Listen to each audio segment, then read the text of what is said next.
Muy buenos días. Gracias por acudir a esta cita cultural. En esta oportunidad, Foro Taller Sagitario Ediciones tiene el honor de presentar a dos de nuestros autores, Eduardo Jaspe Lescure y María de los Ángeles Pérez Talavera. Lamentablemente Eduardo Soto no va a poder estar con nosotros hoy porque su periódico La Estrella de Panamá y El Siglo lo han enviado a hacer un reportaje a las elecciones de Guatemala, algo que surgió ayer apenas y que por tanto no está en este momento en el país. Él mandó un texto muy breve que leeremos más adelante. Permítame muy brevemente presentar a la editorial antes de presentar a sus dos más recientes autores publicados. Foro Taller Sagitario Ediciones nace en 2013 y ha publicado hasta la fecha 19 libros de autores panameños y no panameños residentes en Panamá. Uno de nuestros principales objetivos es dar a conocer a nuevos autores de talento, lo cual hacemos en una colección que se llama Cuentos de Taller, porque generalmente han pasado antes por talleres, no necesariamente dados por nosotros, y se han ido puliendo en el tiempo hasta perfeccionar al máximo posible los textos que posteriormente hemos publicado. También una de nuestras actividades cimeras es el hecho de haber creado en Panamá desde hace 3 años un premio nacional de novela corta que ha dado ya 2 ganadores. Primero Allen Patiño, escritor chiricano, con su novela Casa de David, y a principios de este año Eduardo Soto con su novela El colmillo de los dioses. En esta oportunidad vamos a convocar a fin de este año la tercera versión del premio de novela corta y les haremos llegar a todos la información y a los escritores las bases. Escritores nacionales y extranjeros residentes por lo menos 3 años en Panamá pueden participar. Este certamen se estará cerrando, si la memoria no me es infiel, a finales de febrero del próximo año. El jurado tomará, como es de rigor, un mínimo de un mes para dar su fallo, y posteriormente estaremos publicando la obra ganadora y presentándola en agosto en la Feria Internacional del Libro que se lleva a cabo todos los años en nuestro país. En esta oportunidad vamos a presentar a María Pérez Talavera, que va a conversar con Carolina Fonseca y con su colega Eduardo Jaspe acerca de su libro Umbrales Líquidos, presentado en la más reciente Feria del Libro en agosto pasado. Y Eduardo Jaspe va a presentar su segundo libro de cuentos titulado Malos Agüeros. Anteriormente había ganado el premio José María Sánchez de la Universidad Tecnológica con Arcanos Mayores, de tal forma que este Malos Agüeros en realidad es su segundo libro de cuentos. Carolina Fonseca es mi socia en Foro Taller Sagitario Ediciones, escritora y editora venezolana radicada en Panamá desde 2011. Ella va a conversar con nuestros autores y posteriormente vamos a abrir la conversa para que el público también participe y haga comentarios. Los dejo entonces con Carolina. Gracias, Enrique. Bueno, gracias a todos ustedes por venir. No sé si se oye igual si uso sin el micrófono o prefieren esto. Enrique prefiere esto. Encantada de estar aquí con María y con Eduardo, compañeros de camino, y gracias a ustedes porque yo sé que están empezando las fechas o fiestas patrias y bueno, aquí en Panamá todo eso modifica las cosas, ¿no? Así que gracias por estar aquí compartiendo con nosotros esta conversa. Mi intención es que esto sea lo más informal posible y lo más espontáneo posible. Sin embargo, yo hice como una serie de preguntas, de inquietudes que fueron surgiendo. Este conversatorio se llama Creatividad y Escritura, ¿no?, en estos autores. Entonces algunas preguntas tienen que ver con el proceso creativo y otras ya directamente con los libros.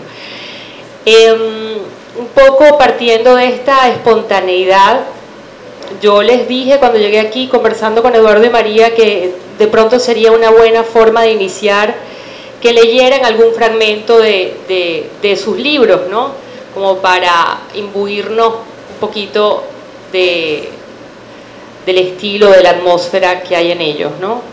No queremos leer cuentos completos porque a veces es muy largo y porque la idea es que cada quien los lea cómodamente en su casa y que se trate más de conversar que de leer o que de escuchar, pero sí tener una pequeña muestra de la escritura a lo largo de la conversa. Así que vamos a empezar por ahí.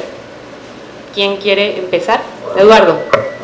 Hola, gracias por participar. Bueno, este es un fragmento del cuento Isidra espera que llueva en la noche, y dice así: a media tarde el agitar de palmeras presagia el aguacero. El calor empieza a ceder cuando llega la niña. Al menos ella almorzó en el comedor estudiantil. Cambia su uniforme por unos pantaloncitos remendados y la camiseta del torneo electoral. Sale a correr inocente.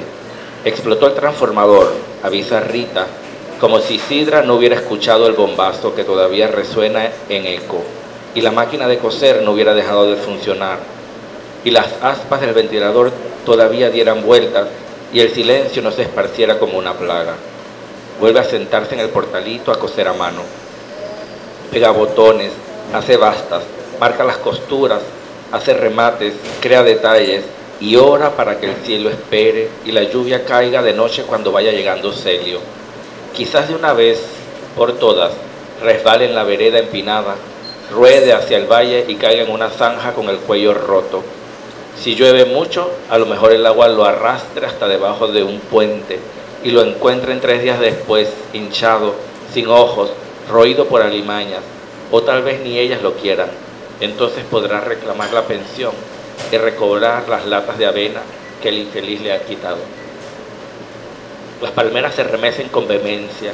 Isidra ruega a la noche que aguante hasta que haya llegado Celio y duerma, que llueva fuerte, que caiga un diluvio, que se termine de levantar el techo y vuele todo, que truene, que el agua sea abundante como en octubre, que empape bien la tierra y afloje las raíces de los mangos, que se venga bajo el cerro y arrastre la mitad de la casa. Ella despertará antes con el estruendo que hace la lluvia cuando cae, un saco de canicas derramándose sobre el zinc. Y tendrá tiempo de tomar a la niña, la máquina de coser, y ponerse a salvo afuera en el baño, porque tiene 2 columnas con estructura de varillas de acero que soportaría hasta un terremoto. Su marido, en cambio, dormido en su propia baba como caracol aturdido, seguirá en la cama y será sepultado por la avalancha de lodo. Ella se ahorrará el funeral. Los otros choferes y demás compinches de trabajo juntarán una suma importante para la viuda. Podrá reubicarse donde no haga tanto calor y empezará con un colchón grande que alcance para ella y la niña, una refrigeradora, un televisor y ningún marido, como lo hizo la comadre. Gracias, Eduardo. Ese es el cuento que abre el libro Malos Agüeros, que está dividido en 3 secciones: tormentas, arcanos y malos agüeros. Y toda esa primera sección de alguna manera está marcada por la lluvia, ¿no?, como una presencia de los cuentos, como un personaje más. Tu turno, María. Hola, buenos días. Gracias a todos por estar acá. Yo voy a leer un fragmento de un cuento que se llama Su porvenir. Dice: pero esa mañana, a pesar de la premura, confrontó su temido reflejo de árbol. Observó cómo el agua iba oscureciendo su pelo con cada lamida. salpicándole el rostro de lágrimas torrenciales, colándose salada en la oscuridad de su boca, chorreando tibia por la meseta de los hombros, por la curva hueca de la espalda, por las ramas fibrosas de sus brazos. La vio posarse en la clavícula, desbordarse indómita y encimar sin esfuerzo los cerros de su pecho, petrificando los pezones a su paso, bajando pronto en caída libre por la planicie del abdomen hasta arremolinarse en la profundidad de su ombligo. La sintió lloviendo tórrida sobre sus nalgas y entrelazando corrientes rápidas desde el tope de los glúteos hasta la ingle empinada, para desembocar luego en una mansa caricia a la vulva, brillante como una fruta. La notó bifurcarse justo en la punta de los finos matorrales púbicos y converger de nuevo con múltiples chorros que se deslizaban en deltas vertiginosos sobre sus muslos de tronco, irrigando las pantorrillas enteras, reventando libre en sus pies enraizados. Tatiana se mira y no se reconoce. El agua gotea, inunda y fluye contrastante por su talle tieso, estático. Su recorrido ya no es el mismo porque su cuerpo tampoco lo es. Sus curvas solían ser toboganes peligrosos en vez de quietos canales de riego. Con los pulgares arrastra la piel del pecho hacia arriba. Con la palma de la mano se pellizca la piel bajo las costillas. Con los nudillos golpea los filos de su cadera. Con la punta de los dedos se hace temblar las nalgas como un porfiado. No, no era la misma, confirmó.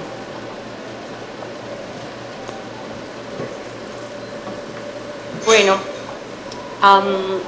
una de las primeras preguntas que surgió después de repasar un poco los textos de ustedes y de sentirlos como escritores, porque, digamos, nosotros hemos compartido en talleres y de cuento, y o sea que he sido como parte del proceso creativo de Eduardo y de María, y también como editora de los textos de ustedes, ¿no?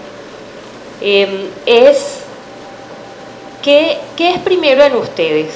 La necesidad de escribir, y cuando uno tiene una fuerte necesidad de escribir, pues simplemente echa mano de cualquier cosa y de ahí surge un cuento, una novela, un texto literario, o la necesidad de expresar algo que encuentra, digamos, cauce en la escritura como medio de expresión. Cualquiera de los dos puede responder.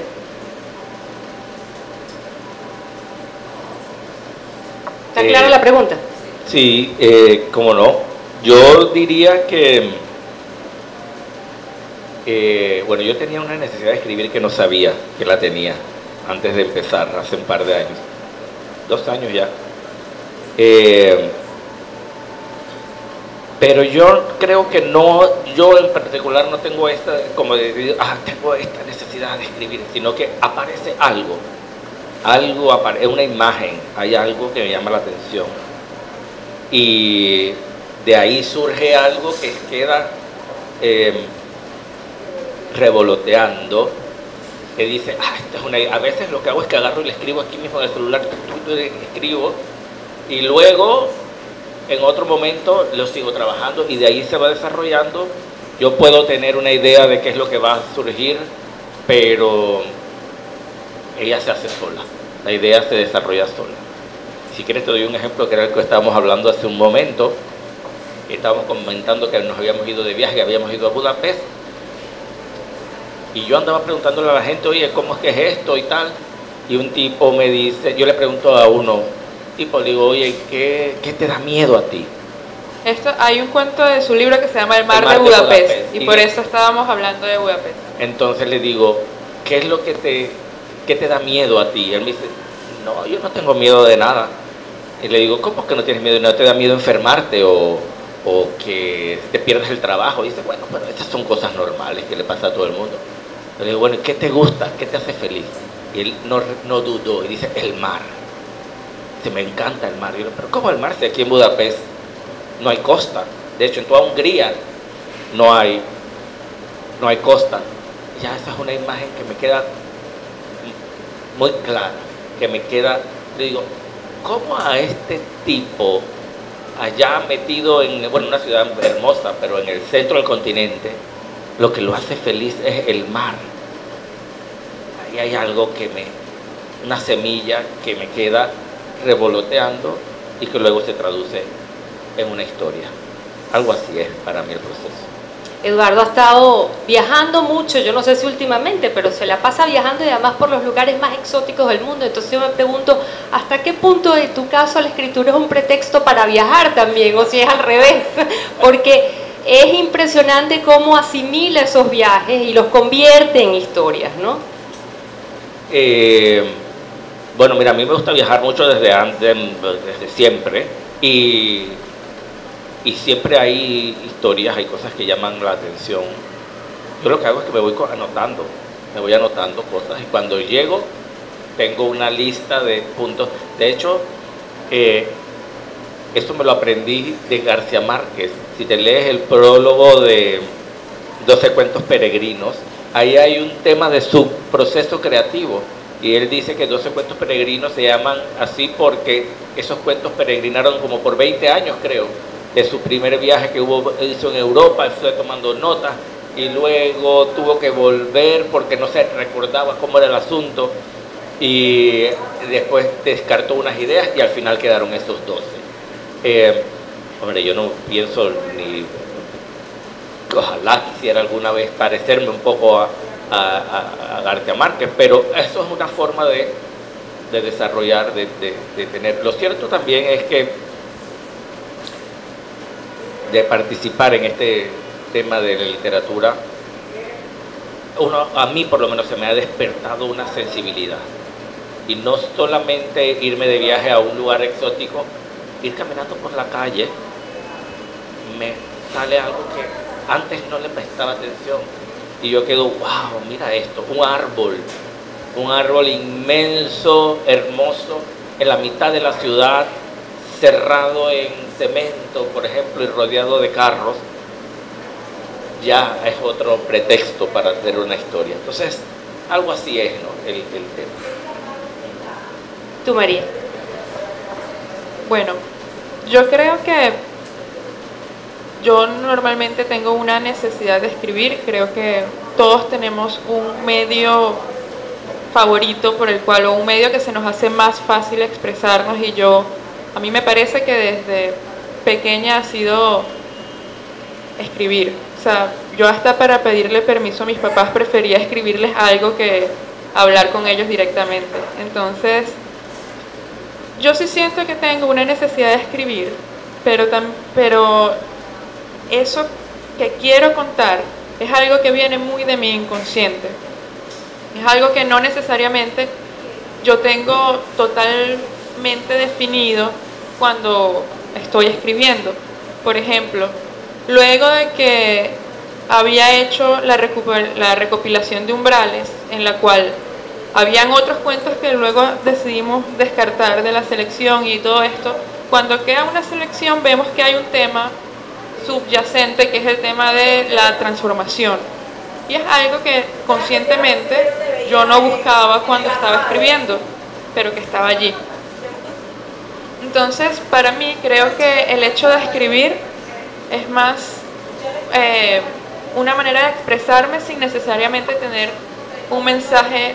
Mi intención no es nunca dar un mensaje a través de la literatura. No creo que sea mi objetivo, pero sí tenemos temas subyacentes, o en mi caso, eso pasa. Que es diferente a las cosas que me inspiran. Las cosas que me inspiran, me puede inspirar algo mucho más físico o más tangible, o una imagen o un olor. Creo que soy una persona muy sensorial y es algo que al parecer tiendo a plasmar cuando escribo. Pero esa es más el cómo o la forma que le doy a un texto, más que el mensaje que tiene detrás. Y yo creo que por eso hay algunos de mis textos que van mucho en capas.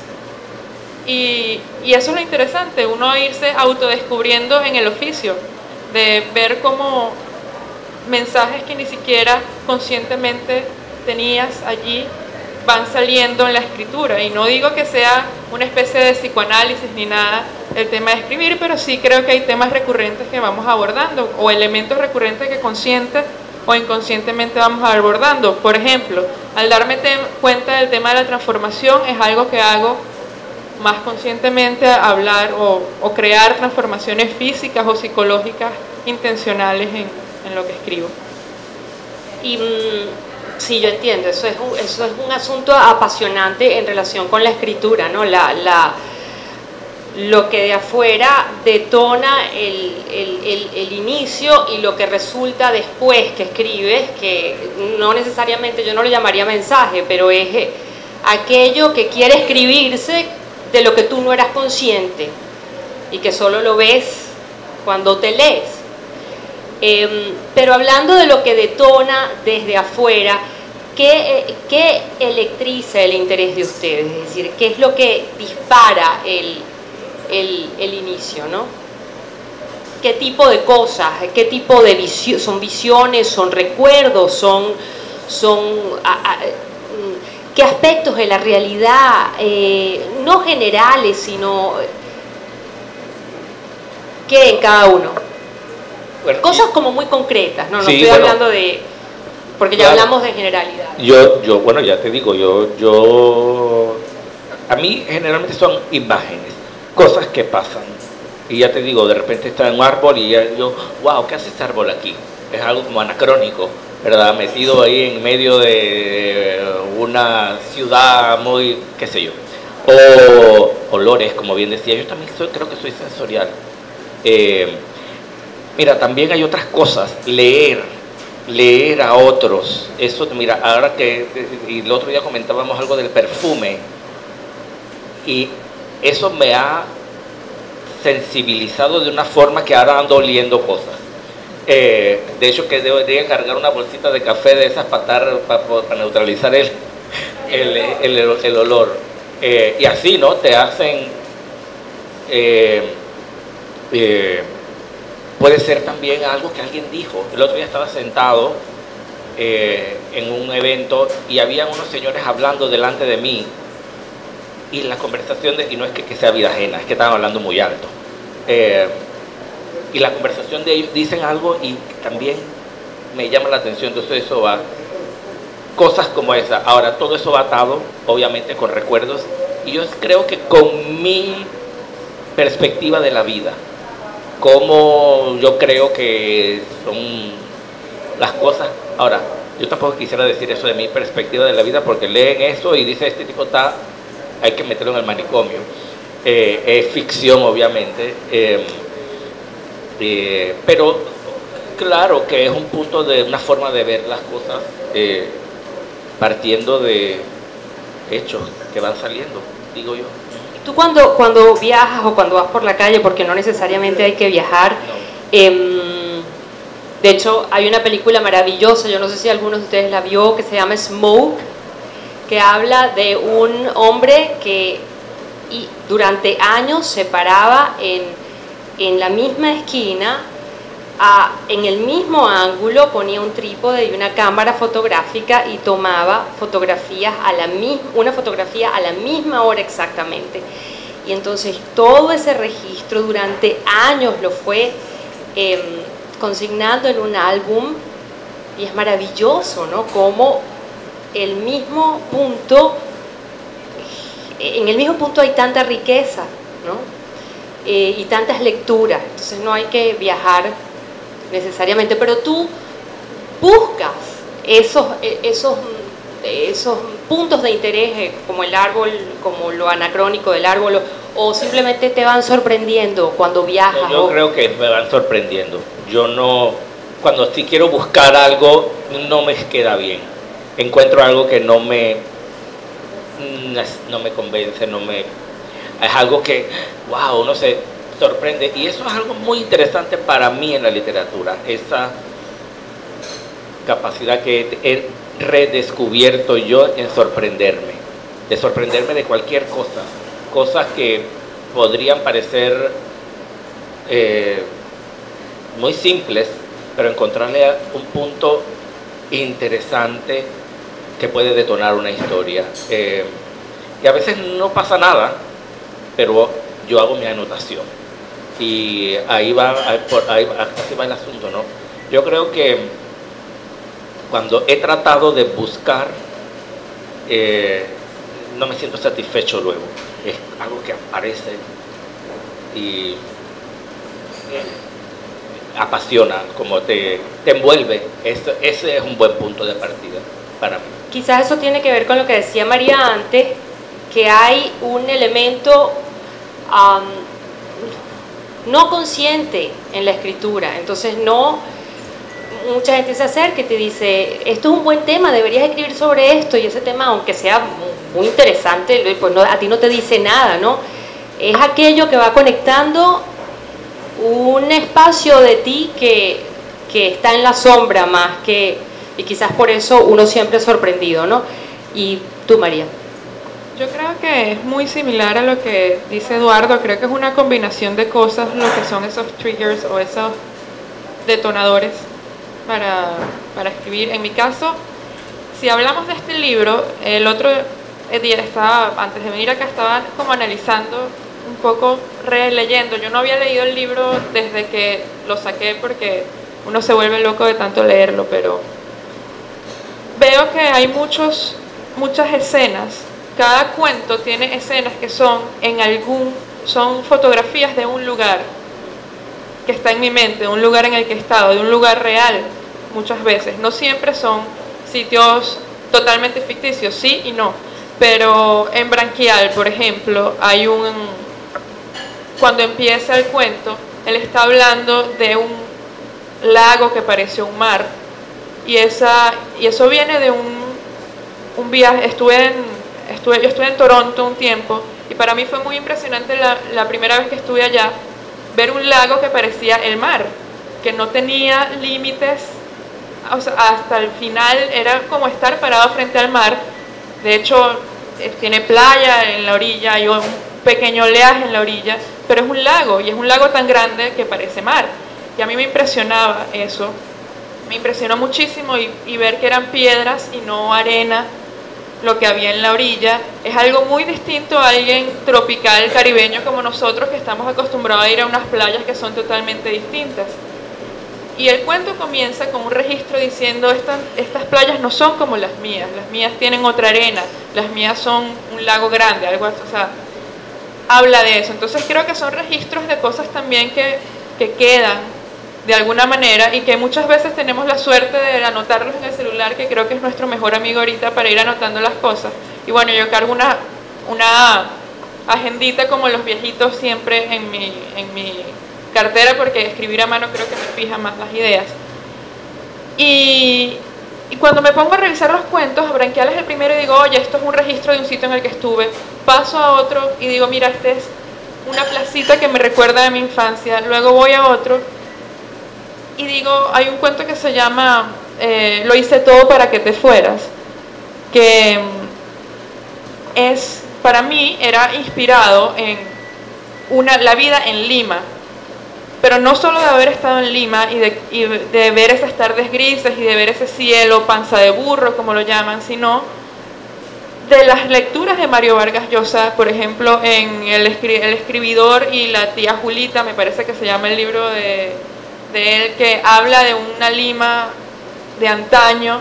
Y pues en este cuento también hay algo como de, nunca se menciona que es Lima, nunca se menciona que está allí, pero para mí en mi mente era eso. Entonces yo creo que también hay impresiones de sitios a los que voy que quedan muy marcados en mis cuentos. Y pues a partir de allí, de algo detonante físico, un olor primitivo, que es un cuento totalmente de transformación, lo llevé a un taller, y Enrique, cuando terminé de leerlo, me dice, María de los Ángeles, ¿de dónde sacaste esta idea tan loca?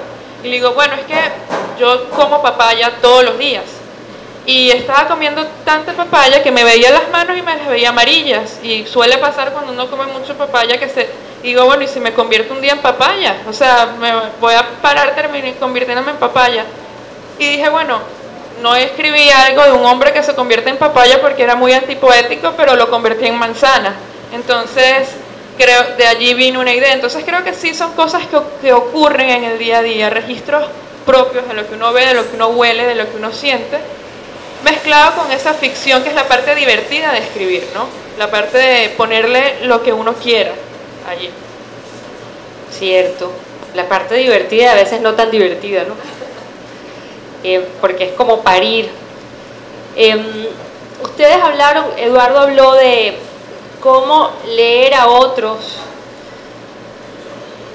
es un disparador, ¿no? Y de algún modo se ha dicho que estamos escribiendo a partir de las lecturas que hemos hecho, ¿no?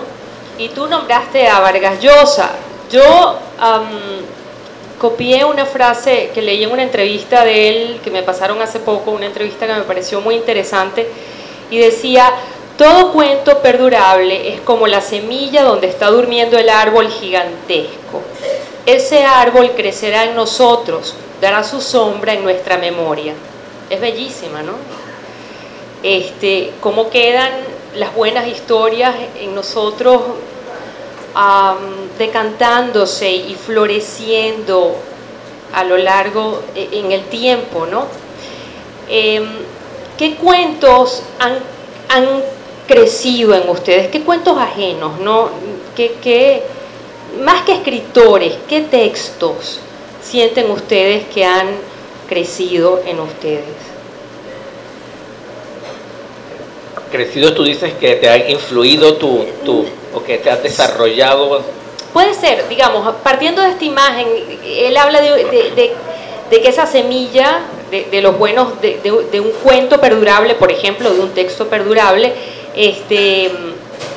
se queda durmiendo ahí y va a crecer en nosotros, va a dar su sombra en la memoria, ¿no? Entonces, ¿qué cuentos perdurables sienten ustedes que están ahí? Y la otra sería, ¿algún cuento de esos que haya germinado en ustedes ajenos sienten que ha sido reescrito en el buen sentido, ¿no? Que ha sido escrito a partir de aquella semilla? Mira, en mi caso ocurrió algo muy curioso que también fue un descubrimiento en los talleres con Enrique. Yo tengo un cuento que se llama Un río de luz, y en el cuento una de las cosas que ocurre es que la luz se va desbordando y va inundando un cuarto. Gabriel García Márquez tiene un cuento donde eso ocurre, donde unos niños como que abren una bombilla y la luz se desborda.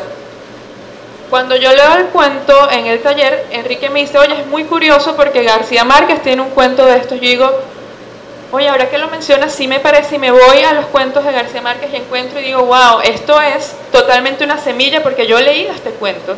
O sea, no es que me está sorprendiendo esto, no es el mismo cuento, son contextos totalmente distintos, pero el hecho de que la luz se desborda existe en el cuento de García Márquez y existe en mi cuento también, ¿no? Entonces eso fue algo que me parece que en este caso fue totalmente inconsciente. Pero si hay algo, no es un cuento, es una novela que se llama Ana Isabel, una niña decente, de Ana Teresa de la Parra, una escritora venezolana, en donde esta niña imagina su funeral. Y a mí eso me marcó muchísimo, la escena, el capítulo en el que ella imagina su funeral, y lo imagina como para hacerle daño a la gente que no la está apreciando lo suficiente en este momento, y dice: ojalá me muriera para que esta gente supiera lo que yo valgo, ¿no?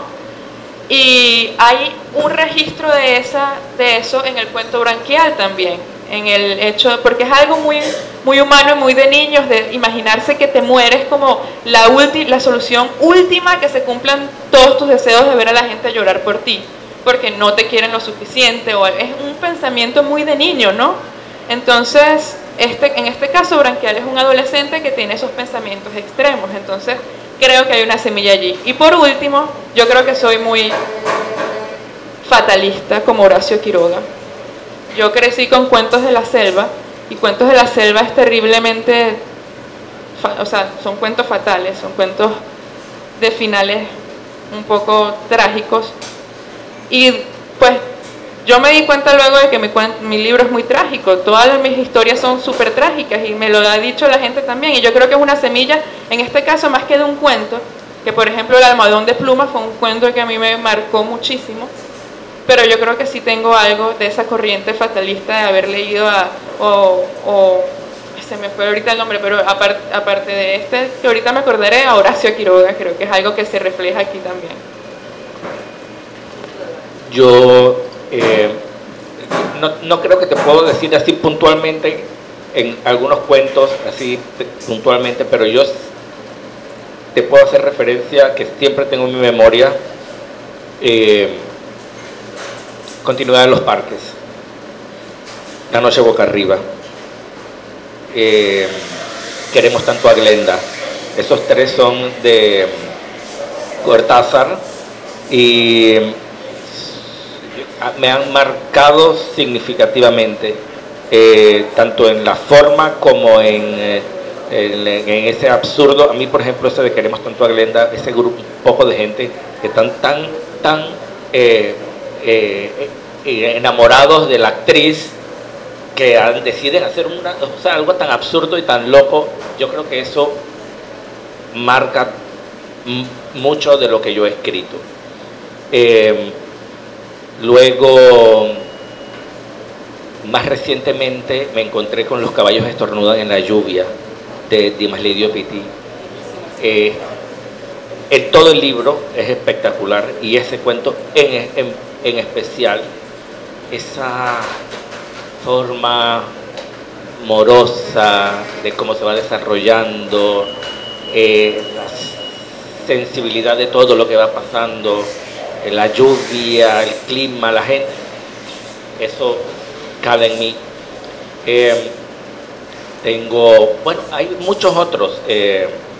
Yo tengo, por ejemplo, también que a mí me ha marcado mucho Kafka con La metamorfosis desde que era niño, bueno, adolescente. Pantaleón y las visitadoras. No sé por qué razón, pero Pantaleón y las visitadoras es algo que tengo siempre en mí. Tengo el libro y tengo la película, y me la he visto 800 veces, y cada vez que puedo lo abro y lo ojeo. Y bueno, hay muchas otras cosas que definitivamente están ahí, y a lo mejor un poco como ese de la luz está en 12 cuentos peregrinos. A lo mejor un poco como eso, de repente sale algo que uno ni está en tu subconsciente, ¿sí? A veces no es el tema que está trabajando un cuento, sino es más la voz, los ritmos que tiene un escritor en particular, independientemente del tema, que queda más bien, que cala dentro de uno, ¿no? Otra pregunta que yo tenía es ¿cómo es la relación de ustedes con sus personajes? ¿Es una relación cercana o lejana? ¿Es una relación compasiva? ¿Es una relación de admiración, de respeto? ¿O cómo? Yo sé que no es fácil de decir porque depende del cuento, pero de pronto, y también ahí hay patrones, ¿no? ¿Y a cuáles les gustaría conocer, si hay alguno al que le gustaría conocer, o al que amarían, o al que odiarían? ¿Cómo es su relación con sus personajes? ¿Qué tan cercana es?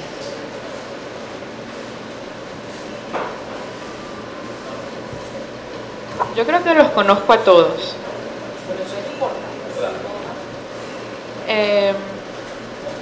Sí, los conozco a todos.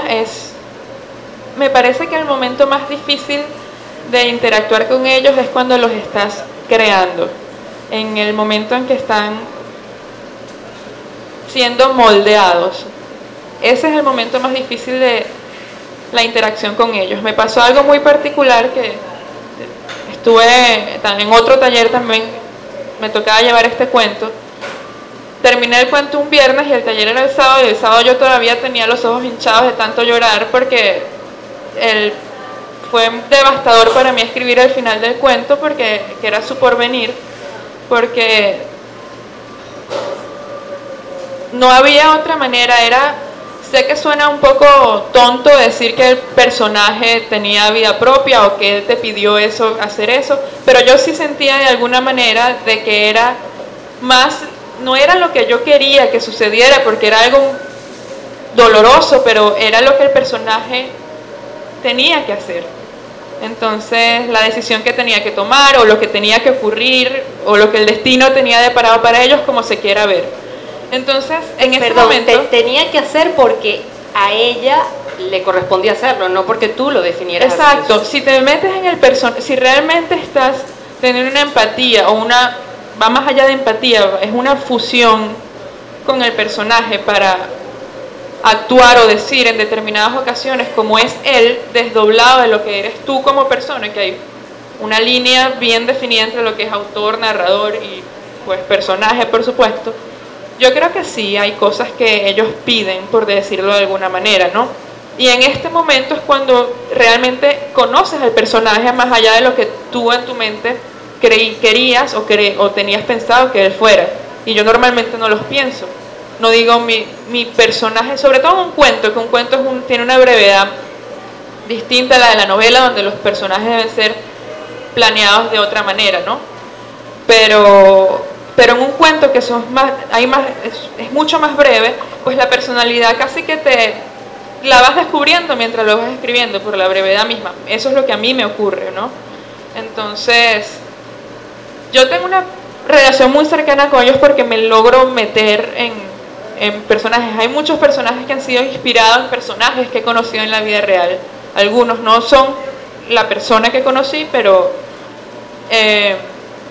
sí son inspirados, ¿no? Como hay un cuento que se llama La Cura, que está inspirado en un personaje real que era mi profesor de yoga hace años. Entonces, no es él, no son las mismas, por supuesto es otra vida y es un personaje totalmente ficticio, pero tiene como una espina de inspiración allí, ¿no? ¿Y tú, Eduardo? Bueno, yo creo que yo también tengo que conocerlos. Yo creo que a algunos más que a otros. Depende un poco de lo que sea la historia, porque hay algunas veces que es como ver lo que otra persona está haciendo.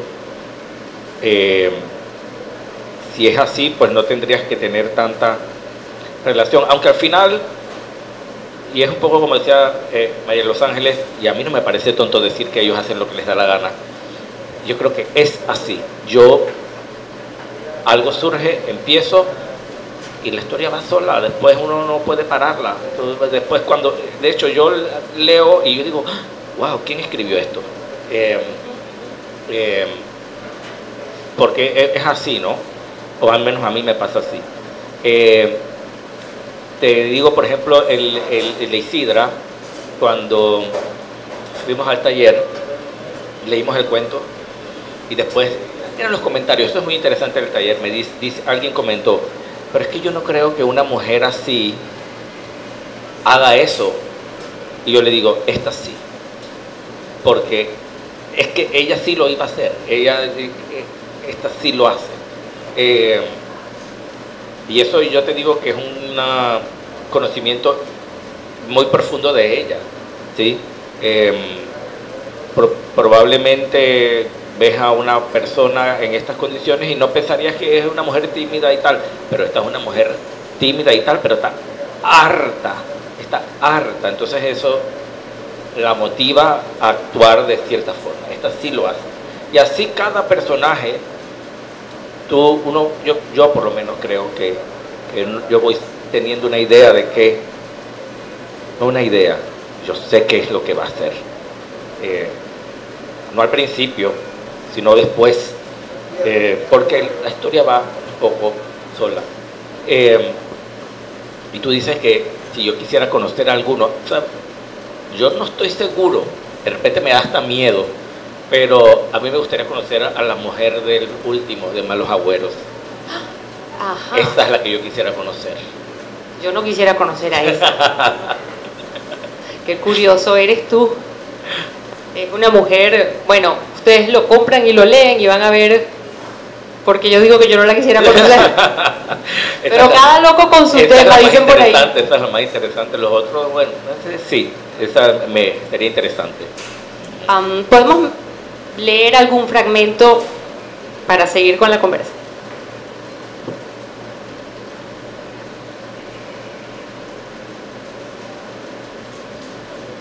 Eso es lo ideal, ¿eh? Cuando estábamos hablando de, uno conoce a sus personajes, pero yo pienso que toda historia que tiene algún valor se escribe sola, hasta un punto. Si uno tiene que forzarla, no, hay algo en ella que no está vivo. Y uno lo siente cuando está escribiendo, y lo siente en el personaje, ¿no? El personaje dice a dónde quiere ir y dice quién es. Y yo creo que esas son las buenas historias y son los personajes memorables, definitivamente. Bueno, voy a leer un trozo de Felina, que ahora recientemente me lo publicaron y gracias a Carolina, gracias a tu talento. En la revista Panorama de Copa, así que voy a estar volando, como dice el profe. Dice aquí: recogida en una esquina, sentada sobre sus piernas, extendió los brazos y colocó sus manos en el suelo al lado de sus rodillas. Estuvo quieta, con la vista clavada en la pared blanca, sin emoción. Cuando la noche bajó su ritmo, los dedos doblados bajo las palmas de sus manos se convirtieron en almohadillas. Sus nudillos acabaron forrados de pelos, muslos y pantorrillas se unieron en poderosas patas traseras. El pelambre le subió por los brazos, que ya eran también patas, y de ahí siguió bajando por el tronco del cuerpo hasta la cola. Le creció larga, delgada, se mecía con el ritmo que tiene un pensamiento profundo. Su cara no cambió. De su cráneo achatado sobresalieron orejas triangulares. Dentro de su boca crecieron dientes filosos. Lo último en aparecerle fueron los bigotes. El tiempo de la transformación fue suficiente para que se escuchara un grillo huérfano rompiendo la monotonía del campo de juego desierto. La lágrima retenida desbordó furiosa de uno de sus ojos vueltos a rayar en marrón. Se levantó, caminó con gracia de bailarina, salió a la calle, se frotó con el auto del vecino acariciándolo con el cuerpo, ronroneó coqueteándole, desenfundó las uñas en la carrocería hasta hacerla sangrar de punta a punta. Las piernas robustas la catapultaron al borde del muro que rodeaba la casa. Caminó como equilibrista con la cola izada, las pupilas dilatadas escaneaban el terreno desierto, la sangre corría veloz por sus venas. Se colgó del tablero de madera, lo arrancó con su peso. La caída fue fácil sobre sus almohadillas inferiores, descubiertas de tacones. Ese cuento me encanta. Y ellos dos trabajan, ellos tienen dos estilos muy distintos, pero tienen una afinidad o una semejanza importante, y es que ambos hacen eso en algunos de sus textos, que son esas transformaciones de los personajes como unas mutaciones. Eso a mí me parece muy difícil de hacer, porque con la imagen, bueno, tú tienes modos de trabajar efectos especiales, pero es que con la palabra, que uno como lector vea cómo una mujer parece convertirse en gata y que eso luzca verosímil, convincente, ambos lo hacen muy bien. Y tú, María.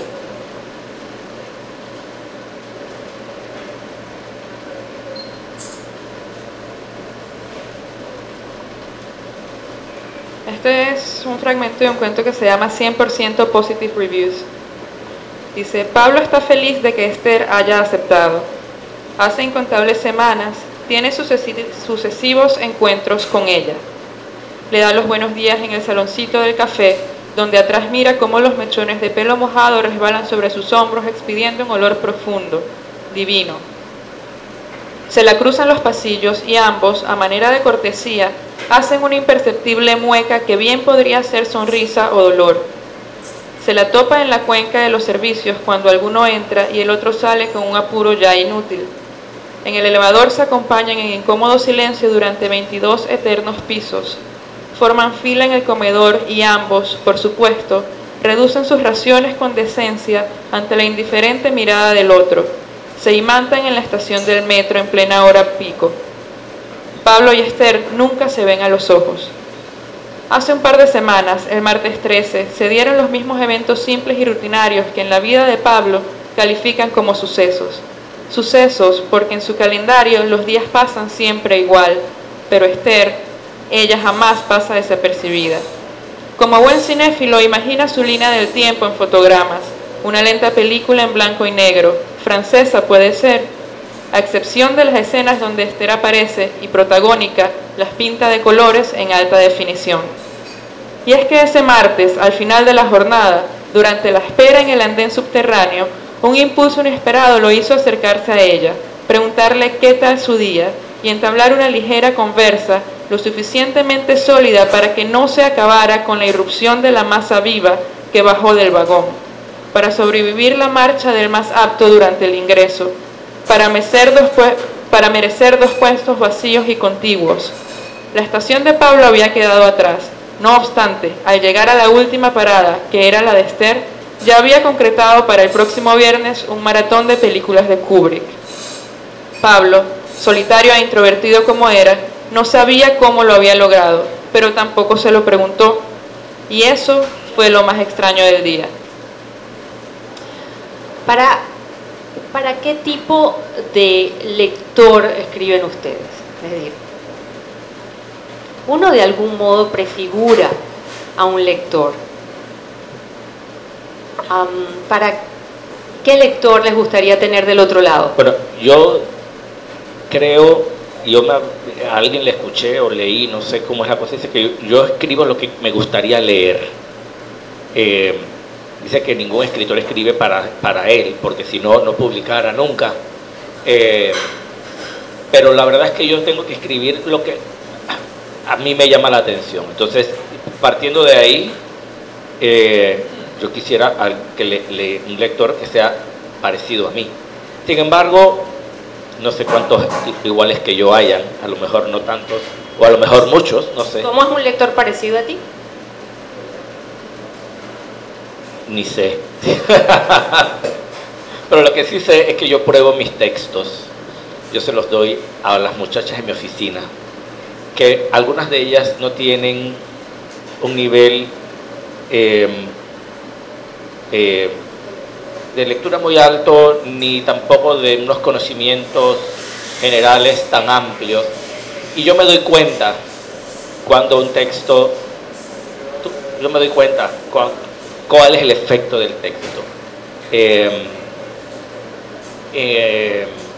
A mí me gustaría, y yo creo que te lo comentaba el otro día, o alguna vez cuando estuvimos hablando, sí, a mí me gustaría tener un público con cierto nivel intelectual, pero yo quisiera poder abarcar diferentes gamas, que no sea un escrito tan complicado que solamente lo entiendan los... ¿Me explico? Yo quiero que sea algo que puedan ser para casi cualquiera y que se pueda divertir o entretener o pensar, o depende de lo que quiera hacer, ¿no? Un poco algo así. Yo quisiera abarcar un grupo, no estoy seguro si se puede hacer, pero es lo que me gustaría. ¿Y tú, María? Bueno, yo pienso que yo no tengo en mente al lector cuando escribo. Normalmente no estoy escribiendo pensando en esa persona, en complacer a un lector, por decirlo de esa manera. Yo no estoy hablando de complacer a nadie, sino qué tipo de lector, si es que prefiguras alguno, aunque no sea, uno no es que se siente a escribir y dice, bueno, yo voy a escribir esto pero uno de algún modo siente a algún nivel que le está hablando a alguien, a un otro que lee, ¿no? ¿Qué tipo de lector te gustaría tener? Ok. Si hablamos de que escribimos teniendo empatía por alguien que nos gustaría tener, es escribir básicamente para complacer a ese lector. Por eso usé la palabra complacer. No en mis términos, pero está bien, tú lo entiendes así. Pero normalmente es algo que creo que debería, yo humildemente pienso que creo que lo debería tener más en cuenta a la hora de escribir, porque siento que muchas veces el texto en sí puede estar hasta encriptado, ¿no? Creo que es también un don que tienen los escritores de escribir algo llano que pueda llegar, como dice Eduardo, a cualquier persona que lo lea, o tener distintos niveles de interpretación, que creo que eso puede también ocurrir si diestramente se manejan ciertas técnicas y se maneja el lenguaje. Entonces, ¿qué hay de lector ideal o qué lector me gustaría llegar? Yo creo que no tengo un interés particular de llegar masivamente a todo el mundo, sino al lector que valore ciertas cosas que a mí me gusta experimentar. Por ejemplo, a mí me gusta experimentar, y es algo que no a todos los lectores les gusta leer, algo que sea experimental, de que tenga cosas raras, la manera de escribirlo, el cómo, sobre todo a nivel de forma, que es algo en lo que estoy últimamente trabajando, como en la forma. Así que la verdad, para mí el interés, más que llegar a muchísima gente, me gustaría que fuera valorado por personas que pues les guste la experimentación, que les guste tener un nivel de lectura distinto cada vez que lean el texto, porque el texto da para eso. Obviamente ese lector está ligado a la destreza que uno mismo como escritor va desarrollando. Esto es apenas el primer libro que publico. Tengo un mundo de cosas por delante que experimentar, que hacer, que perfeccionar, en las que trabajar. Y esa es la parte que más me apasiona, de ver de dónde venimos y cómo vamos evolucionando. Y esto lo vemos, si lo vemos a un nivel de un taller, por ejemplo, de que ves cómo un texto en 5 clases que vas sábado tras sábado, los textos van cambiando su forma, afinando un estilo, descubriendo ciertas cosas de tu misma pluma. Pues imagínate a lo largo de una carrera que le dediques a eso, ¿no? Creo que eso es lo apasionante para mí, experimentar a nivel literario. Ahorita estoy escribiendo novelas, ahorita estoy escribiendo cuentos que no se parecen en nada a los cuentos de Umbrales Líquidos. Y Enrique me dice, yo leo esto y no te reconozco, y pues estoy a nivel de lenguaje y a nivel de complejidad, como dice Eduardo, tratando de aplanarlo. No por el simple hecho de hacerlo más accesible, sino como un mismo experimento en mi escritura. A mí me encanta experimentar. Estuve en un taller de poesía, aun cuando no es el género que más me interese, pero me sirve como herramienta estética quizás para la prosa. Hace tiempo hice un taller de crónica, me encanta la crónica, y ahorita estoy leyendo o releyendo algunas crónicas que había leído antes. Y pues yo creo que tomar un poco de aquí y allá y jugar con eso nos hace mejores, no nada más mejores escritores, sino más sensibles justamente a lo que tú dices, a el lector, a quien estás escribiendo. Y eso es algo que yo no empecé considerando, debo confesar totalmente. Este es mi primer libro y es válido que lo diga. Yo no empecé considerando para quién estaba escribiendo. Yo quería decir algo de eso, de la experimentación, porque definitivamente yo también estoy aprendiendo. Este es mi segundo, pero estoy empezando, segundo libro. Yo también hice el diplomado, estamos en talleres de cuentos, yo he participado en talleres de dramaturgia, en poesía no todavía, pero estoy leyendo, porque a mí, yo no creo que vaya a escribir poesía, pero me gusta mucho como para alimentarme,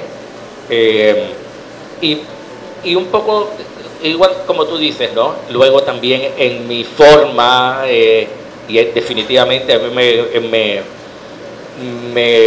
tengo en la mente cuando Enrique también me comentaba de mi primer libro y de este, y él estaba como sorprendido, dice, oye, pero es que este es más denso, más... Yo estoy en evolución, y eso es un poco resultado de esa experimentación. Sin embargo, yo tengo también muy en cuenta, estoy en un círculo de lectura con unas personas, unos lectores, yo creo que de un buen nivel. Yo creo que han leído, la mayoría han leído mucho más que yo, a lo mejor yo he leído muy poco. Y estábamos leyendo un libro de Italo Calvino que se llama Si una noche de invierno, un viajero. Yo no alcancé a leerlo todo porque no me alcanzó el tiempo, y esto ojalá tuviera mucho más tiempo definido. Además que el libro se me hizo un poco, y con todo el respeto de este escritor, muy es muy reconocido. El libro es un collage de cosas, ¿sí? Y a mí me estaba me creó cierta dificultad en seguirlo. Encima falta de tiempo, yo no lo seguí leyendo. Y después leo una reseña de las que hicieron en el taller, en el círculo, y una persona escribió, dice, yo creo que este escritor está experimentando en este libro, y a mí no me gusta que experimenten conmigo, yo no soy un ratón un conejillo de India. Entonces yo creo que hay que ver un poco eso, cómo va. Porque es que quizá la experimentación puede minar un poco la autenticidad, y eso se siente.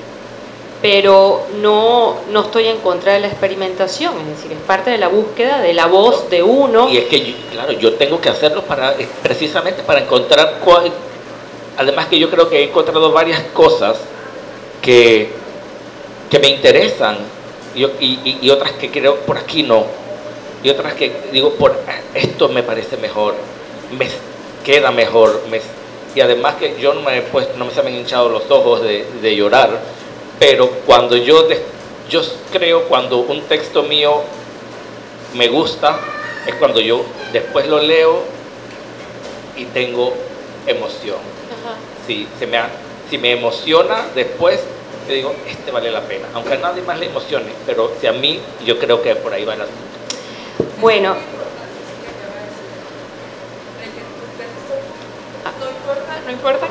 no es que no importa, sino que tú estés contento con ellos más allá de lo que la gente pueda opinar de ellos o eso. Me parece que eso es importante. es fundamental. Sí. Yo diría que bueno, ya está pasando el tiempo. A Eduardo Soto, que se suponía que iba a estar aquí, pero como dijo Enrique, lastimosamente tuvo que salir de viaje por trabajo, tuvo el gesto de mandar un texto breve que quisiera que leyera Enrique, sobre sus impresiones sobre los libros sobre Malos Agüeros y Umbrales Líquidos, y después, si nos da tiempo, pues si alguien tiene alguna pregunta o algo que comentar, nos encantaría. ¿Y no vamos a decir nada del libro de Eduardo? Bueno, vamos a leer primero eso y vemos, porque me gustaría, si alguien quiere conversar. Yo quería nada más comentar que el gesto de Eduardo, que prácticamente a las 3 de la mañana me avisa que no puede llegar hoy por cuestión de trabajo, y en vez de mandar un texto un poco autoevaluando su trabajo como yo le pedí, prefirió mandar un texto sobre el trabajo de sus colegas. Dice así. Dice Líquidos Agüeros. Está combinando los dos títulos. Mi subjetiva e imperfecta opinión. María Pérez Talavera y Eduardo Jaspe no le tienen miedo a la magia. Al hablar de esta especie de hechizo, me refiero al aliento interno de los escritores, al pajarillo de luz que les aletea atrapado en el pecho, pero es capaz de diluvios aparatosos si se le abren los grifos de la creación. Muchos le tememos a esa fuerza abrasadora. Miramos con desconfianza los caminos y paisajes con los que nos tienta. Cuando surgen de sus portales las apariciones, las voces del más allá, algunos nos paralizamos. Lo que me conmovió de los umbrales líquidos de Pérez Talavera y esos malos agüeros de Eddie Jaspe fue su valentía, que al principio confundí con imprudencia y hasta con temeridad, porque de seguro los estaba leyendo desde mis inseguridades. Pero no era que estaban desbocados o pecaban de ingenuos. En ellos no hay temblor cuando muestran sus hallazgos. Puede que uno se tope con lo que ciertos exigentes llamarían desaciertos, y por las prisas no me atrevo a señalar ninguno, o con algunos pasos a tientas en algunos finales, pero nunca encontraremos duda o falta de fe en lo que estaban haciendo. Se lanzaron a disfrutar de la caída libre y se les siente flotar a sus anchas, proponiendo personajes, ambientes, giros plásticos y secuencias. Eso sí, sus búsquedas son mundos separados. se mueven en órbitas divergentes y a tiempos contrapuestos. María es más piel, de un realismo que pasma y hace perder el equilibrio si no estás con los pies bien puestos sobre los textos que lees. Entras esperando encontrar una grácil fémina de puntillas, lo que en ballet se conoce como la quatrième de Vent, pero en su lugar te topas con el empujón sensorial de una ondina adolescente que te ahogará con la elemental y cruda travesura de su desnudez, en momentos psicológica, a ratos brutalmente material. No se anda con rodeos ni eufemismos la María líquida. Sus filos penetran con rapidez y belleza en los sentidos y te obligan a balbucear la palabra roca para la roca y beso para el beso. Pero todo es un truco. Sin darte cuenta te descubres con los labios húmedos besando el basalto. Jaspe creció hacia adentro, en pos del yo profundo, donde el intento por respuestas, o quizás salidas de emergencia, dan hacia los acantilados de la mente y del alma. En las primeras y superficiales lecturas sus cuentos parecen tributo a lo absurdo, a lo insólito, como explicación de la vida misma. Se me antoja que Eduardo simula que está viviendo la experiencia desde lo externo. Si se busca debajo de las líneas, encontramos un Jaspe que sube las escaleras de la literatura en dirección hacia su alter ego, ahí donde habita el otro Eddie, menos exacto y delineado, más inesperado, neblinoso e inexplicable, salido de la raya.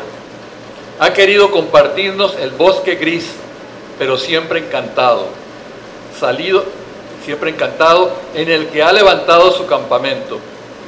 Algo en el escritor está a punto de diluviar y sus malos agüeros son el telegrama que nos ha mandado para que nos preparemos. Lograr estas definidas propuestas en libros tempranos es señal de valentía. Han de notar que envidio cómo ambos soltaron las bridas, permitiendo que el ave se les salga del pecho. Es que eso me dejaron, ganas de ser menos prudente y permitir que se me rompan los diques de la magia. Yo creo que ese escrito de Eduardo Soto es una buena muestra de lo sabroso que escribe, ¿no? Y él no es nada contenido en su novela, sino tiene esa... Yo creo, Carolina, que esto nos abre la puerta para que lo que comentaba Eduardo sobre decir algo sobre la novela El colmillo de los dioses de Eduardo Soto, aunque no esté aquí, pues lo hagamos aunque sea brevemente. Esta es la prosa que está en el libro. Sin embargo, en el libro se siente más la mezcla, la fusión, quizá el collage del reportero describiendo puntualmente la realidad como ésta se le presenta o como él la interpreta, con un poeta solapado que está detrás de las palabras. Eduardo Soto también escribe poesía y ha ganado premios como poeta, aunque no es conocido realmente como tal. Y ese libro, El colmillo de los dioses, si bien alguien lo podría llamar un thriller, queriendo ser peyorativo, es una novela que va devanando las partículas de un misterio acerca del suicidio y o asesinato del mandatario de una nación latinoamericana, hasta que se descubre, o casi se descubre, en el último párrafo del libro, lo que realmente ha sucedido. Y descubrir quién o quiénes están contando la historia, es decir, la parte de la forma, de la estructura, es una parte muy importante de esta novela. La primera que escribe Eduardo Soto, antes había publicado un libro de cuentos que en el 2002 ganó el premio José María Sánchez de la UTP, y ahora tantos años después retoma su curso con esta novela. No sé si ustedes quieran comentar algo sobre esta novela antes de abrir al público preguntas o comentarios. Bueno, a mí me gustó mucho la novela de Eduardo. Yo pensé que iba a ser una novela escrita por un reportero, por un periodista, pero yo creo que el profesor lo acaba de decir en muy buenas palabras. Es una mezcla de ese periodista con un literato, un poeta. Me gustó mucho, es una novela, yo digo, no voy a decir thriller, pero es una novela de acción, tiene acción, y eso para mí es importante. Se va moviendo, va avanzando, lleva un buen ritmo, aunque también tiene una parte algo psicológica, es una buena novela, se lee muy agradablemente, y a raíz de leer a Eduardo, y se los comenté el otro día, yo me doy cuenta que yo pensé que iba a ser otra cosa. Yo pensé que iba a ser una novela escrita por un periodista, hecha de un periodista, un texto plano. Yo me di cuenta que nosotros, y digo nosotros, todos, yo siento, o muchos, tenemos estaba tratando de buscar palabras para describirlo, pero no sé ni cómo decirlo, dulzor,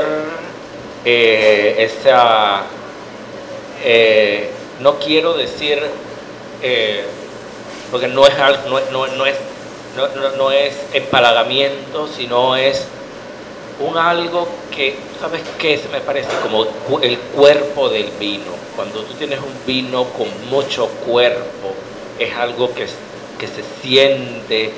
Nuestra literatura, o al menos de las que conozco de nosotros, tiene esa cuestión, textura, exactamente, que no tiene tanto otros literatos internacionales que tienen una textura con figuras muy buenas y muy que son excelentes, pero es de otra forma. El otro día conversábamos que es que somos latinos, dice. No lo sé. Lo cierto es que lo encontré y lo he deducido a raíz de la novela de Eduardo. Me gustó mucho.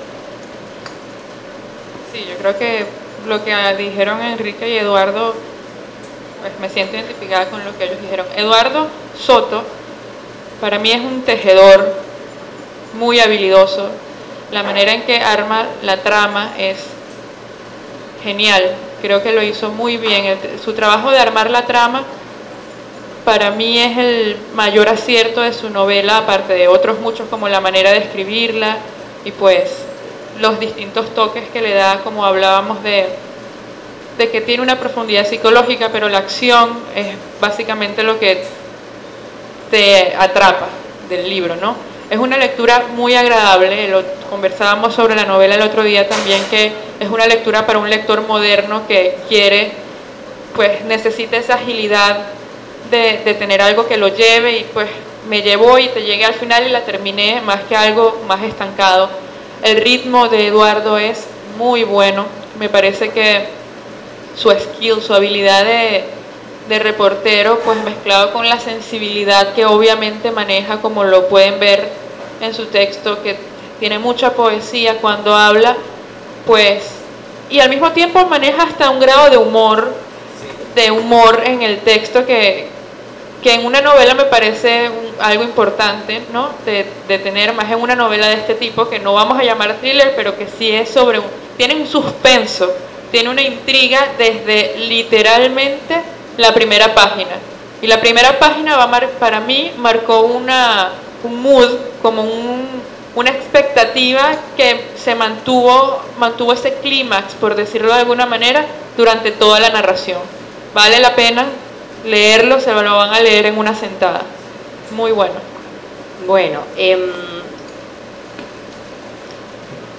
no sé si alguien quiera, tenemos, ¿qué? 5 o 10 minutos para conversar abiertamente. comentario, una pregunta?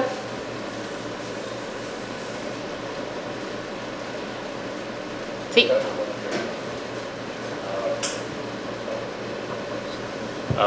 Me imagino que si ustedes como leen sus novelas, ¿no? De vez en cuando, y normalmente los personajes como personas en vida real tienen o pueden tener, ciertamente tienen como fachadas diferentes, ¿no? Y a veces fachadas como muy bien no visibles, ¿no? Y no sé si cuando ustedes releen sus novelas, si ustedes como descubren de vez en cuando como aspectos de sus personajes como inesperados, y ustedes dicen, oh, ¿qué es? ¿De dónde sale eso? ¿No? No sé si ustedes tienen este tipo de sorpresas. Sí, pues en mi opinión eso ocurre muchísimo y me parece que hay un momento de descubrimiento mayor, que es cuando el libro llega a alguien más y esa persona te dice cosas del personaje que tú ni siquiera habías pensado, pero que tienen todo el sentido. Yo creo que eso es un momento clave, el momento en que otra persona lo lee y ve cosas que el mismo escritor, por lo menos conscientemente, no se lo había planteado. Y sí, definitivamente, como cada vez que leemos un libro o releemos un libro, descubrimos cosas nuevas, también ocurre con los personajes que nosotros mismos creamos. Yo en particular, bueno, yo creo que no nada más yo, la mayoría de los escritores muestran solo una parte de todo lo que conocemos de los personajes. Es como el iceberg que llaman, ¿no? Ven la punta, pero todo lo que está abajo no necesariamente se plasma literalmente en lo que uno escribe. Y hay veces que ese iceberg hasta uno le da más peso, lo ve crecer después de que la historia ya está creada y dices, oye, esto puede venir de una raíz de... Hay un descubrimiento del personaje impresionante, incluso después de que lo creas, ¿no? Pero para mí el momento clave es cuando llega el lector y el lector descubre otras cosas. Es que yo no puedo agregar nada porque yo pienso exactamente lo mismo. A mí me ha pasado, y sobre todo a mí me parece que los talleres que tenemos son muy importantes. Cuando llegamos al taller y hay comentarios, bueno, el que escribe no puede hablar, esa es la norma, hasta el final. Y yo quiero decirles, no, pero me explico, los que están hablando, yo digo, no, así no, o sí, porque cada uno hace su lectura. Es algo que yo he aprendido y es muy interesante. Ahora, lo que yo trato de hacer, no se puede evitar que el lector haga su propia interpretación, y eso es interesante y me gusta. Lo que no quisiera es que la interpretación vaya hacia un lugar al que no me gustaría.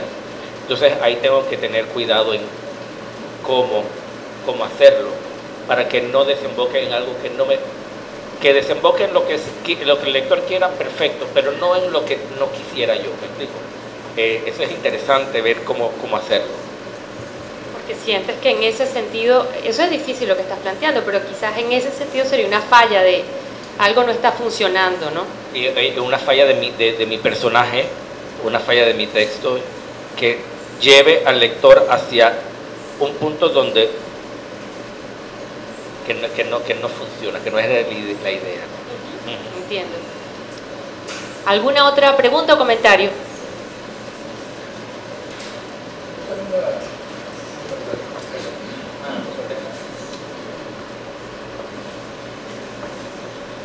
Todo escritor que se respete, me parece que pasa por algún momento en la vida de su creatividad en que se tiene que enfrentar a su propia verdad.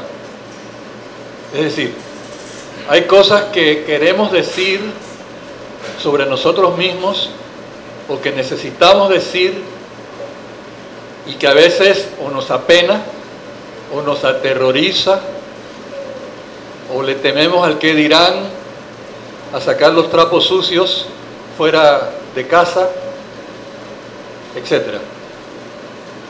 Y nos reprimimos y disfrazamos tras personajes, tergiversamos, incluso nos engañamos a veces a nosotros mismos porque consideramos que ¿para qué voy a hacer eso? Si ya yo sé mi verdad. ¿Qué busco con eso? Terapia, autopsicoanálisis, que me descubran, que me critiquen, y nos reprimimos. Pero a pesar de lo que estoy diciendo, en algún momento decimos lo que tenemos que decir. Y hay diversas formas de hacerlo, a veces mediante ciertos trucos o recursos y otros de una forma más abierta. Hablo de cuestiones biográficas, hablo de psicología profunda, hablo de volver a la niñez, etc. Y no es un tema del que nos gusta hablar abiertamente. Sin embargo, ustedes leen la biografía de prácticamente cualquier autor, poeta, dramaturgo, narrador, y salen a relucir ese tipo de cosas. Y a veces, muchos años después, salen a relucir memorias, cartas que habían quedado por ahí rezagadas, o un biógrafo descubre ciertas cosas. Ahora está pasando con García Lorca, por cierto. Sin hacer aquí revelaciones indiscretas, ¿ustedes sienten o han sentido en algún momento esa sensación de este cuento me permite la oportunidad de hablar de este tema que me involucra? ¿Cómo lo hago? ¿Lo quiero hacer? Mira, voy a... Bueno, mira, a mí me ha pasado algo muy cómico con el libro, porque el libro tiene ciertas historias eróticas. Y me ha pasado desde estar en un supermercado y encontrarme a alguien y decirme: oye, leí tu libro, tan seriecita que te veías. Digo, bueno, pero, o sea, yo puedo ser seria y escribir eso. O sea, creo que hay una separación entre el autor y el narrador y lo que está ocurriendo en un texto de ficción. Sin embargo, vuelvo al punto inicial de que si hay algo subyacente que nosotros tenemos, o es una carga como la carga genética que vas dejando como imprenta en lo que escribes. Y me pasó con un cuento que cuando mi mamá lo leyó me dio una interpretación de por qué yo estaba hablando de mí sin que yo lo hubiese visto así. Mamá, no, esa no es mi intención. Eso, sí, hija, eso es así. Bueno, entonces yo le dije, bueno, mamá, yo no lo escribí con esa intención. Me dijo, bueno, pero eso lo tienes tú en el subconsciente y por eso estás escribiendo esta cosa. Y yo, bueno, creo que sí hay maneras, hay muchas maneras de buscar lo que uno quiere en un texto y conectarlo con la vida del autor, si se quiere. Eso se puede hacer artificialmente o realmente puede haber algo allí. Yo sí creo que existe una semilla de lo que somos en todo lo que hacemos.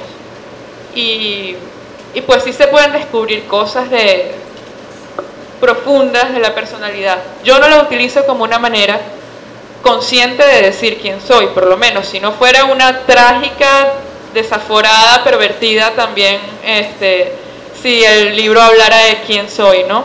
Entonces, para mí existe una separación entre el autor y el narrador y el mundo de la ficción, pero sí siento que en todo lo que hacemos, y no nada más en lo que escribimos, en nuestra manera de ser, estamos diciendo cosas de nosotros, la manera en que nos expresamos, escribiendo o hablando, la manera en que tratamos a los demás también habla de cómo somos nosotros en lo profundo, ¿no? Sí, y los libros siempre han sido una manera de autoanalizar, no de autoanalizar, de analizar a un tercero. Entonces, estamos expuestos a eso todos los que escribimos, ¿no? Sí, el otro día estábamos en una discusión y alguien decía, sí, porque es que el autor dijo tal cosa, y entonces se formó una discusión porque el otro dice, no, no es el autor, es el personaje. Entonces la discusión era de quién era el que decía o hacía algo, si el autor o el personaje. Yo tenía temor sobre eso, de que yo soy el que voy a exponerme ahí y tal. Yo creo que es un temor, que algo que va innato, amarrado con escribir. De hecho, hay muchos autores, hay algunos autores que se ponen seudónimos. Y en algún lado leí, por ejemplo, el local Morgan, ¿cómo se llama? Juana B. Morgan, que al principio salió con un seudónimo, y lo que dice es que él no quería que se le ligara su profesión y el éxito en su profesión con lo que podría ser un experimento mediocre en la literatura. Algo así es lo que reví. Entonces, pero yo dije, ay, que aquí vamos y vamos. Ahora, yo no he tenido eso. A mí nadie me ha parado en el supermercado para decirme nada. A mí no me han tal, y además que lo que, ya te digo, lo que a mí me tendría que hacer es mandarme para el, ahora se llama INSAM, al Instituto de Salud Mental. Yo no tengo mayor problema. Yo creo que alguien sí se va a querer tratar de decir o pensar de que tal, o sea, que soy yo. Hombre, claro, hay una, y ahí también lo dijo, dice, ¿quién es Madame Bovary? Dijo, Madame Bovary soy yo. Ajá. Entonces hay un asunto ahí, ¿no?, entre personaje y autor, pero yo no tengo temor en ese asunto. Yo ya estoy muy grandecito para estar pensando con miedo de que piensen de mí. ¿Alguna otra pregunta? ¿Un comentario? Aquí hay varios escritores. Ajá, de nuevo.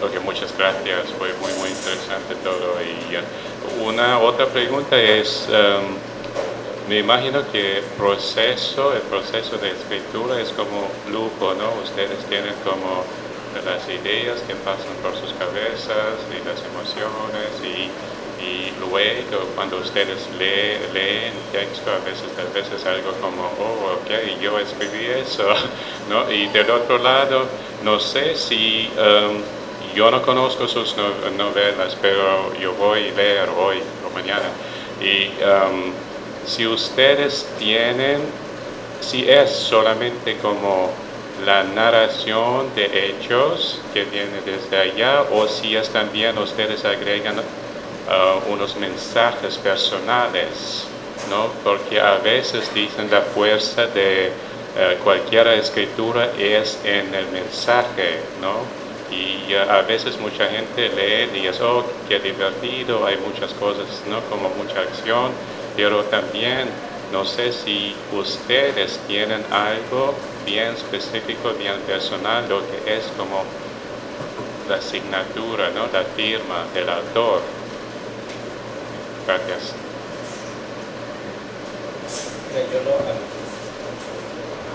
Yo no pretendo tener un mensaje, o sea, como que yo quiero decir esto, es lo que va a decir. Si yo quiero leer un texto con mensaje, yo voy a buscar un libro que vaya a un tema específico. Ahora, creo que detrás de la historia obviamente hay un tema que se está desarrollando, un planteamiento, pero yo creo que más que un mensaje es un planteamiento de una situación. Yo creo que mi escritura tiene mucho de la descripción, y luego la historia está metida ahí, pero no puede ser una descripción, porque si hace una descripción entonces va a ser pues muy aburrido. Está metida ahí adentro, y todos los elementos tienen algo que aportar. El proceso cuesta, o a mí por lo menos, un poquito arrancar. O hay una idea ahí dando vueltas, pero una vez que yo me siento, el asunto va y empieza a salir, alguien decía, la etapa volcánica y la etapa quirúrgica, y eso empieza y de repente me voy a acostar y antes de dormir agarro el celular y sigo y digo, ya tiene que acabar porque si no mañana no voy a parar para ir a trabajar, y está el asunto ahí y quiere salir. Luego, cuando yo creo que ya está más o menos la historia armada, yo lo que hago es que hay que trabajarla, entonces hay que limpiarla y pasarle una y otra vez y quitarle. Entonces viene la parte de la forma, aunque ella cuando se va escribiendo tiene su propia forma, hay que ir recortándola, peinándola, poniéndola más bonita. Es lo que puedo comentar. Sí, mi opinión es muy similar a la de Eduardo. Mi intención tampoco es dar un mensaje concreto a través de lo que escribo. Para nada tengo en mente algo aleccionador o dar un mensaje en particular sobre ningún tema, la verdad.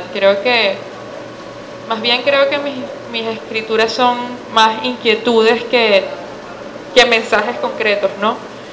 Y como dice Eduardo, siempre cuando existe una historia, existe un tema que se está cocinando, preparando y moldeando en la medida en que pues va evolucionando el mismo cuento o la historia que se está escribiendo.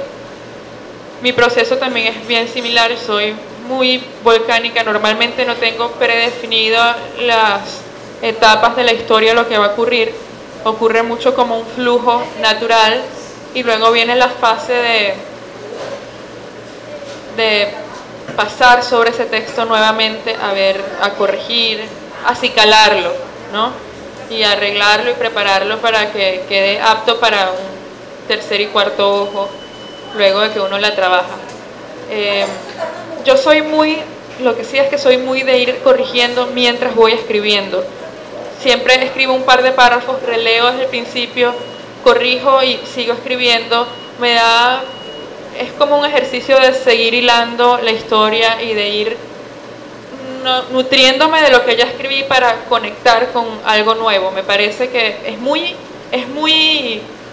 from the gods, es como muy instintivo, pero me imagino que así es como funciona.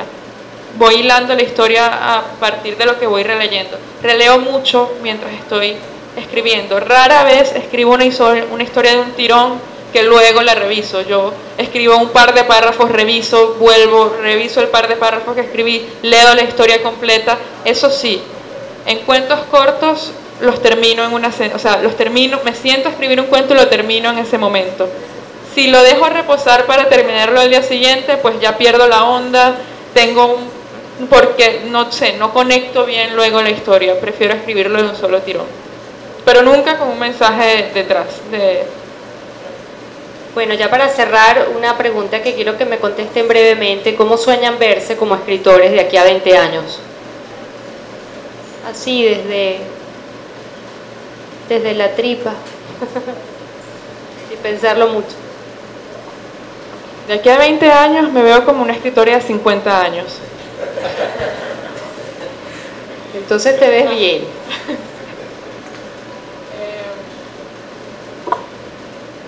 Yo tendría que verme como uno de 70 entonces. Mira, yo la verdad es que no sé en qué va a terminar todo esto. Yo sé que estoy haciendo algo ahora. No tiene por qué terminarse de aquí a 20 años, ¿no? No, definitivamente. A lo mejor, de hecho, cuando ya me jubile voy a tener mucho más tiempo, porque la verdad es que el tema requiere tiempo y hay que ir a trabajar, tengo que pararme a trabajar. Entonces, yo lo que estoy haciendo es quiero participar en algunos concursos, y ir viendo cómo evoluciono, ¿no? Cómo evoluciono. básicamente yo la verdad es que no sé qué va a pasar. Yo quiero experimentar con otros géneros, no me voy a quedar en cuento. Esto es lo que estoy haciendo. Bueno, gracias a todos por venir y por conversar con nosotros. Bueno, espero que haya sido grato. Espero que los que no tengan los libros los compren, porque en verdad son buenos los tres. Lástima que Eduardo Soto no nos pudo acompañar. Y bueno, almuercen también. Yo pienso, le comentaba a Enrique, que este espacio yo me siento muy afortunada de tener a un espacio como Excedra en la ciudad de Panamá. Yo vengo de Caracas y hay algunas librerías como estas, aquí hay pocas, y yo le agradezco a Excedra que nos permita encontrarnos aquí en torno a la literatura. Esto es acogedor realmente, tiene muy buena comida, y la forma de que se mantenga este espacio pues es darle calor con nuestra presencia y con nuestro consumo, ¿no? De alguna manera apoyarlo estando aquí. Así que muchas gracias, Juan, por apoyarnos en nuestros eventos y nuestras conversas, y a todos ustedes, gracias. Yo quisiera invitarlos para el 14 de noviembre, sábado también, a la misma hora, a las 11. Carolina y yo vamos a conversar con el periodista cultural de la prensa, Daniel Domínguez, en torno a un libro de 60 minicuentos que hemos escrito y publicado juntos, que se llama Cuentos Compactos, y que hace 2 meses fue publicado en la ciudad de Guatemala por una pequeña editorial independiente llamada Indeleble Editores. Entonces vamos a tener una conversa aquí en Excedra el sábado 14 de noviembre a las 11 sobre ese libro con el periodista Daniel Domínguez. Quedan cordialmente invitados. Gracias por su presencia.